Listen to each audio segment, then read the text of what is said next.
likes me. He wrote this about me. We ought to rejoice greatly in Walt Whitman. How they must shudder when they read him. He's awfully good. Well, not everybody likes me. Listen to this.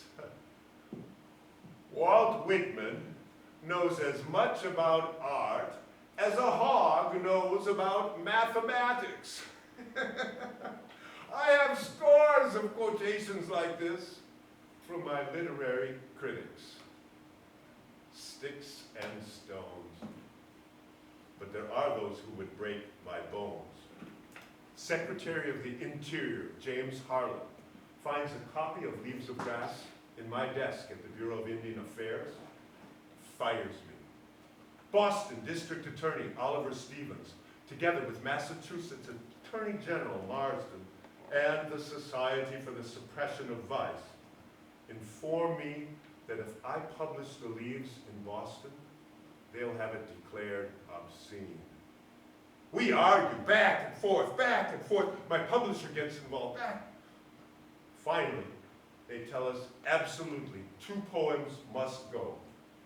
The first, To a Common Prostitute, the title. The title alone stops them. And the second is called A Woman Waits for Me.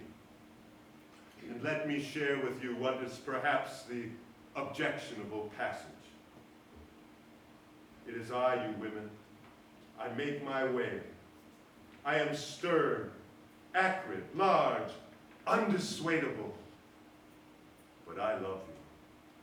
I do not hurt you any more than is necessary for you. I pour the stuff to start sons and daughters fit for these states.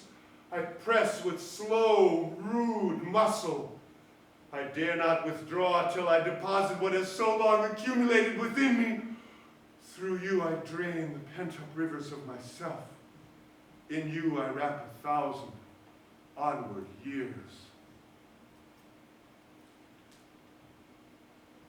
We avoid the censors and send the plates to the city of brotherly love to publish them there.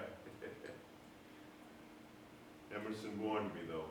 I am now officially banned in Boston. Meanwhile, Harvard Library has a copy of Leaves of Grass, and they've stamped it with 2 blue stars. And they keep it with all the other taboo books under lock and key, safely away from the students.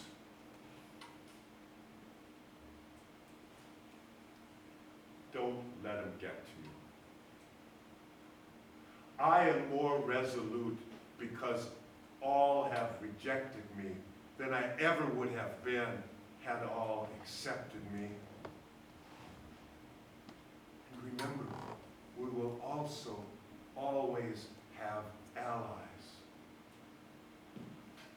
I have here both a book and a letter that came all the way from Honolulu. And the letter begins, I am the stranger who, passing, desires to speak to you. Those words are from Leaves of Grass. He starts his letter quoting me to me. Traveling interesting islands for the first time, I act as my nature prompts me. Not in America, not even California, where the men are tolerably bold.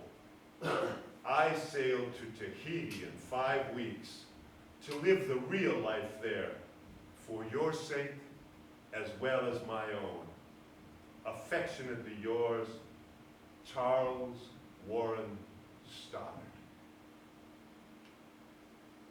I'm working on a letter back to Charles.